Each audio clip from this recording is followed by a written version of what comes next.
Oakland is once again the capital of the alternative music universe this weekend, as fans flock from all over the Bay Area, and beyond, to Live 105's annual Not So Silent Night concerts at the Oracle Arena.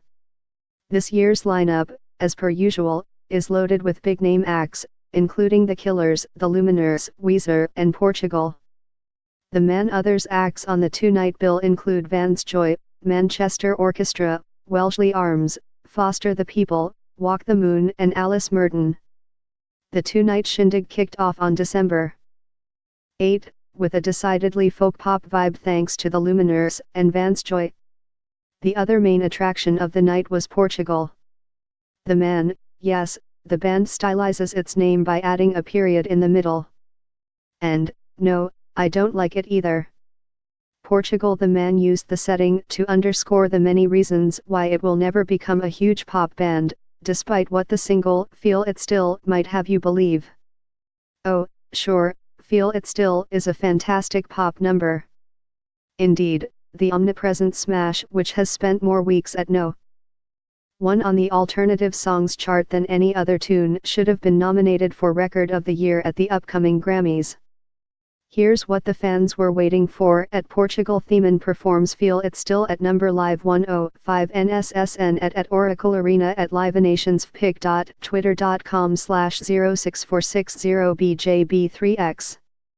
Jim Harrington, at Jim the Critic, December 9, 2017. But the sleek soul pop number isn't representative of the band's overall sound. And they show no sign of trying to travel further down that direction.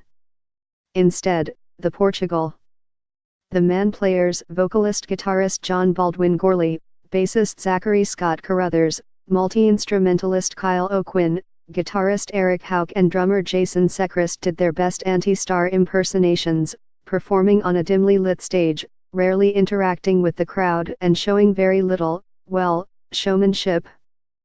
And here's a big surprise, the worst song of the set was the song that should have been the highlight of the entire evening. I'm talking about Feel It Still, which would have brought thunderous applause as a closer. Instead, Portugal the Man played it early in the set and seemed to rush through it, like it was an obligation that the band only begrudgingly fulfilled. Plus, the live take didn't sound anywhere near as good as the studio version. Talk about a missed opportunity.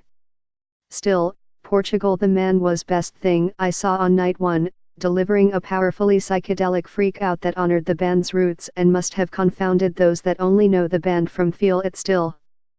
The group sounded heavy enough to play with Black Sabbath as it opened the set with mighty Metallica's For Whom the Bell Tolls, which eventually transitioned into an even more convincing cover of Pink Floyd's Another Brick in the Wall, Part 2, and then Portugal the Man's own Purple Yellow Red and Blue. Cool at Portugal themen covers at Pink Floyd at Live 105 number NSSN at Oracle Arena at livenations.twitter.com/SW1ASA06FE.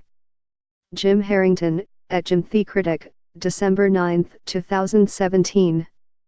The music was wild and swirling, accompanied by some great visuals, such an old-school liquid light display that seemed borrowed, via Time Machine, from a Fillmore gig in the late 1960s.